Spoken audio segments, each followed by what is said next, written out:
This is Navigating the Middle Market, a podcast by Pitcher Partners that tackles the make or break moments every successful business leader faces when taking your business to the next level. On the show, we'll talk to experts who'll share actionable insights to help you navigate the common pitfalls you'll experience when scaling up. I'm your host, Anna Hacker.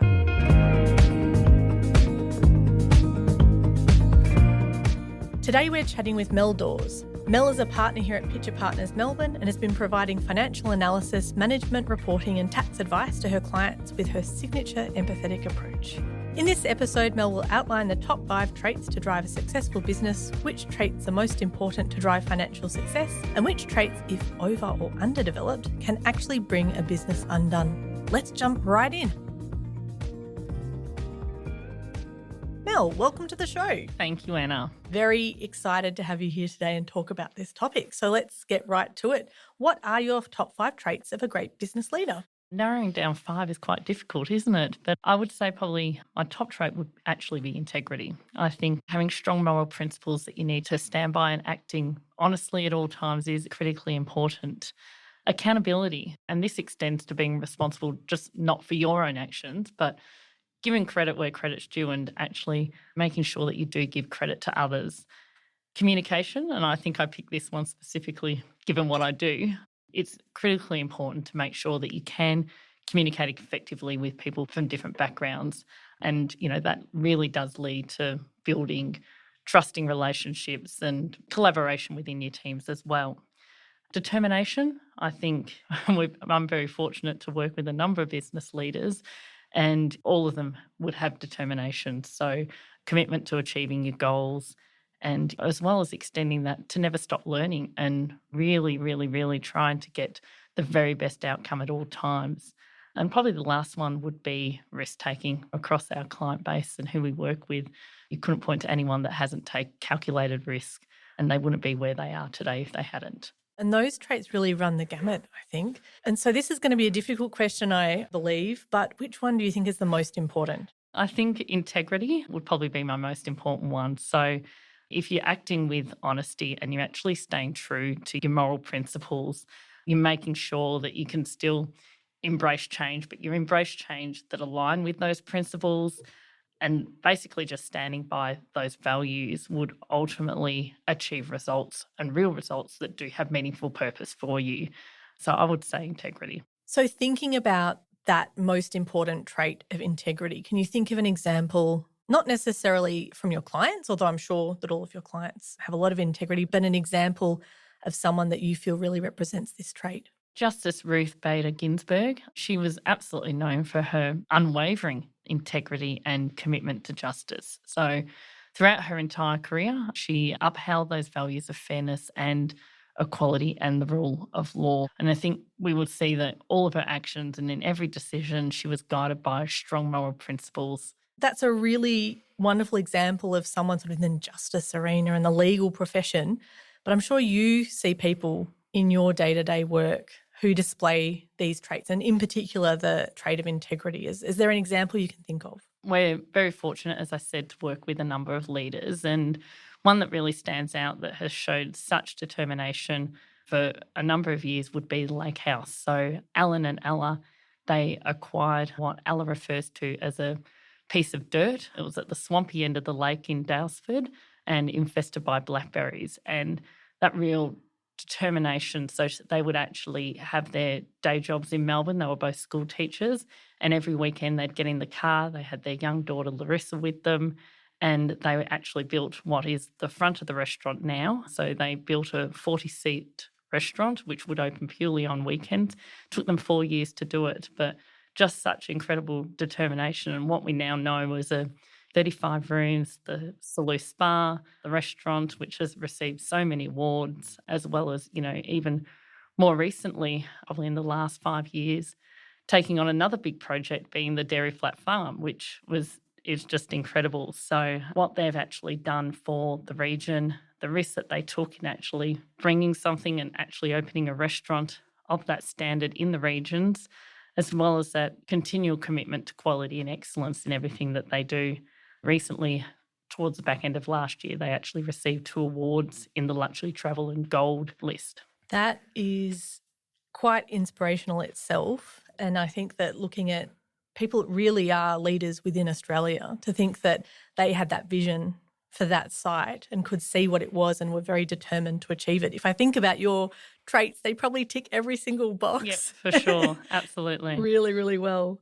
And so I know that you said it was hard to choose 5 traits. And so now I'm going to ask you why there was a couple that weren't in that list. So what about confidence and inspiration? The lake house example, very inspiring, from the start of being just a bit of a swamp in Daylesford Exactly. to being what it is today, an icon within Australian industry. Confidence and inspiration don't make the top 5, but they are usually associated with great leaders. So how do you think they fit in? Yeah, I think confidence and inspiration does actually build trust, and having trust is absolutely critical for your success. So if you're not trusted, you're not going to bring people on that journey with you. And obviously having a team behind you is incredibly important. Confidence is needed to make sure that you can make decisions, back yourself in those decisions, have that determination behind what you've set your goals to be. You need to be courageous and navigate through what can be quite difficult situations that all our clients do face at times. Confidence as well, you can build your confidence through that self-reflection, feedback and continuous learning. So I think inspiring leaders do empower and encourage others, and obviously challenge them to be their very best. It really is hard to choose 5. I apologise. So in your role as a partner here at Pitcher Partners Melbourne, you provide advice to clients growing their business. And so what is the one trait that you feel helps the most when you're discussing the business's finances, which is obviously something you do quite a bit, in amongst other things, but that can be a bit of a focus? Once again, narrowing it to one is difficult, but I would say for me, communication and determination. So communication is absolutely key for us in terms of we do work with people across different backgrounds at different levels. So we need to make sure that we communicate really effectively so that they understand our message and we get our message across. Communication is also critical in building relationships, and that's in order to be their trusted advisor, having that relationship is absolutely critical. So communication is really key to ensure that we do build those relationships. And determination. We've got to have that determination for our clients. So that's not only a determination to get the very best outcome, to make sure that no stones left unturned in terms of coming up against a problem. How can we get the best result for our clients? And that's what we're here for, as well as to continue to learn, challenge ourselves constantly. And there is so much still that we don't know, even 20 odd years into your career. So it's that determination to keep learning and to keep pushing yourself. And I think that when we see things go wrong, often it comes down to communication and lack of understanding of what people mean, and also being able to communicate ourselves. And so I can see why that is a pretty critical thing, particularly for your role, but also seeing the impact that it then has with the client relationships. I did actually saying that, learnt quite early on there's no such thing as you can't over communicate, right? And it is absolutely critical with your clients. Really important lesson right there. I'd say that all of the listeners should probably write that one down. So which of your top 5 traits do you think is actually the most underrated? Let's go for the underdog. And why do you think it is still so important? Look, obviously this isn't in my top 5, but it is critically important, is empathy. And I would say that's probably even more important these days than what it ever has been. So it comes down to building connection, building trust, building a strong relationship. You need to be empathetic. You need to understand, especially in delivering our messages, understand how people are going to react, being empathetic towards their reaction. It may not align to how you would react, but you need to understand why they've reacted in that way. And, this is really important when we're dealing with our clients and our team, but just understanding the challenges that our clients face and having that empathy towards them. I think that empathy, even though it didn't crack the top 5, kind of fits into most of the other traits anyway. And so I can see why that is a bit underrated. I think as well that sometimes people see it as almost a weakness. It isn't. It absolutely isn't, for all the reasons you just said.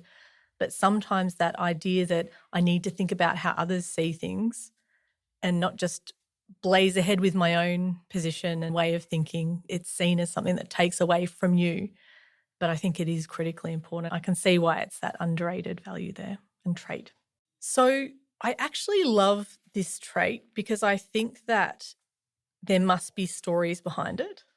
But why is risk taking in your top 5? Is there an example that you can give me, perhaps, of where it's led to a better business result for a client? Yeah, I think there's many examples. I looked at 3x1. So 3x1 is a client that's been founded by 3 friends from Melbourne and Stockholm, and they've grown significantly since their inception. So 3x1 is known for its brands New Denim, Rollers and A-brand jeans. Certainly something that more younger people than myself are into. But basically, the founders were working for Icon at the time, and they were in very senior roles. They took a significant risk in moving out into a market that was quite a mature market and essentially developing these 3 brands. And they've worked incredibly hard in terms of developing that brand awareness across 3 very different markets. Where they've recently taken a risk is that over the last 2 years, where they've traditionally been denim wholesalers, they have moved into the retail market and have opened up 10 new stores. Obviously, in a time where the retail market is incredibly challenging. I would say that the growth demonstrates this willingness to take risks and also adaptability as well. Keep Cup is another one of my great clients. So Abigail Forsyth and her brother Jamie, they were owners at Blue Bag, and they saw this incredible amount of waste, and they saw this opportunity and took a really big risk in being the first to market to bring reusable cups, which is at the time quite an incredible risk. They were a startup for many times and have had incredible growth and success in the reusable space. They're wonderful examples. I think risk's something that probably also invites innovation. You have to adapt and you have to look at a market and see something a little bit different. You want change. And that actually goes back to almost the first discussion we had around integrity and Ruth Bader Ginsburg, someone who looks for change and looks to better the world. And that's actually the 2 examples that you just gave there. So how then does accountability in a leader help a business grow? Accountability is a really interesting one in that I've actually had quite a bit of experience with accountability where it hasn't actually worked out quite so well. So basically accountability, it's around making sure that you're taking ownership and ensuring that you actually commit to what you're actually and deliver on what you committed to. Having that accountability does actually build trust. And where you've seen it in play, it does actually really help in terms of building a high-performing, engaged team. And I think that probably most of the listeners just see in every day where people don't take accountability, that is very hard then to trust someone or a brand or an organisation. And so the accountability is really key because that sometimes is saying we maybe shouldn't have done this. And so that comes into humility and other things as well. Yeah, having worked in an environment where there wasn't much accountability, it did lead to a lot of finger pointing. No one really trusted each other. People didn't really share any of the knowledge that they had because, of course, knowledge was seen as power and does really sort of get to the point of a really toxic environment. And that ultimately leads to people being disengaged, it leads to high turnover rates, as well as retention strategies are hard because it can get out there in the market in terms of that culture. Sometimes you have to experience the worst, though, to experience the best. You have to see where it goes wrong to understand the impact, I think. And that's a pretty important insight, particularly when you're advising others on talking about how they should shape their business and the way that they interact with their customers and with their clients. So that's, I think, a really important one to remember. So I'm not sure if there's an answer to this question, but do you think you can develop accountability as a leader? Is it something that's natural? Is it something that you either naturally do or is it something that you can work on and try to improve yourself with? I think naturally, if you are an open and honest communicator, that goes a long way to building accountability. And that is something that does come naturally to people. But I do think modelling behaviour that you do expect from yourself and from others, that's not hard to do, right? So I think going a long way would be just model that same behaviour that you expect from others. And that really helps in terms of driving that accountability. Very important. Important to always keep, I think, in the back of the mind as well. So we've sort of gone through a lot today, and I want to probably end on maybe a difficult question, maybe an exciting question, hopefully one you don't have to think too much about. But I think I'd love to know your answer. Which business leader in the wider world, so living or dead, do you think show the traits that you find the most important clearly and that have inspired you personally, professionally? Which is the one that jumps to mind? Yeah, I think really personally as well as professionally Jacinda Ardern, and more so in not in the way that she made decisions and her humility and integrity that she displayed as Prime Minister, but I think more so when she actually resigned. I think it was incredibly courageous in the way in which she went about that, acknowledging the pressures that she felt of leadership and also just recognising her limitations, that she can no longer do the role of justice that it needs to be done. And, some people would say, oh, well, what a weak leader, especially someone in her position. But I would look at it and go, well, isn't that really courageous, and what a really brave thing for her to do. So I think for me, it would be her of recent times, absolutely. That's a great person to think about, particularly in light of the importance of humility, empathy, all the things that we didn't have in the top 5, but were equally as important as being a risk taker, being able to communicate, being determined. I think that she literally ticks all of the boxes, so I can see why she was your pick. Thanks so much for joining us on the show. Thank you, Anna. It was great to be here. You've been listening to Navigating the Middle Market.